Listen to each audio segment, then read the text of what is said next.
Right, so today's lesson is on adding and subtracting algebraic fractions. Now, just because there's algebra in it doesn't mean that they work any different to normal fractions. So that's essentially what we're looking at. If we look at the learning goals, it says add, I press the wrong thing, add and subtract algebraic fractions by making the denominators the same. So that's actually the key point of this lesson. So let's get in and do some examples. Okay, so with this first one, we're looking at the denominator. The denominators are the same, which means that we know the answer is going to be over 5. Exactly the same as what the denominators are. So if the denominators are the same, it's a really good question. Okay. Now, all we have to do is add the tops. So what I'm going to do is I'm going to go, we've got an x plus another 2 x's. How many x's do I have in total? Hopefully you've said 3x. Okay. And that's our answer. All right, so that's pretty straightforward. Now for number 2, we can't really do that because see how these denominators are different? So it means that we need to make them the same. And the best way to make them the same is to multiply this one by that one and this one by that one. And I'll show you how to do that.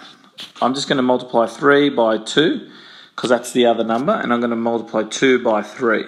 Okay, but with fractions, whatever we do to the bottom, we must do the top. So here I've multiplied by 2, so I have to multiply this by 2, and here I've multiplied by 3, so I have to multiply the top by 3. Okay, so what do I have?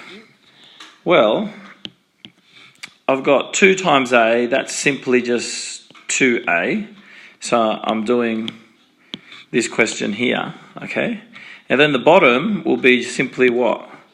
3 times 2, well, that's just 6, okay? Now the plus stays the same, so let's put the plus over here. And now I'm going to do this. 3 times a, well, that's just 3a, over, and what's 2 times 3? Well, that's just 6 as well. Okay, now we're really close to our answer. That's why I'm going to bring my red pen back. So because these are the same, then we know the answer is going to be over 6, all right? And now we just have to add the top bits. I made a mistake. You probably all saw it. That's an A, not an X. So we have to go 2 apples plus 3 apples. How many apples do we have in total? If you said 5 apples, you would be correct. And that's how we do it. So that's the main skill. We need to make the denominators the same. So I'm going to more quickly do the next question. I'm looking at 2 here, so I'm looking at question 3. I'm looking at 2 here, and I'm going to multiply that by 5 because the other number is 5, okay? And then I'm going to multiply this by 2 because the other number is 2, all right? And then what I do to the bottom, I must do the top. And what I do to the bottom on the other one, I must do the top, okay? Now, 5 times, x times 5 is just 5x. For that first one, I'm looking at this one. Over 2 times 5, that's 10. And see, that's a negative, so I need to put that in. Okay. Now I'm looking at this fraction, x times 2. Well, that's just 2x. Over 5 times 2, well, that's just 10, isn't it? Now I can go straight to my answer because I know it's going to be over 10.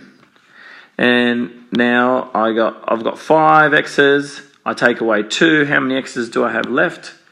Well, that's just 3 x's. And I am very happy with that. All right, I think that's the end of the examples. Yep. Hope it helps.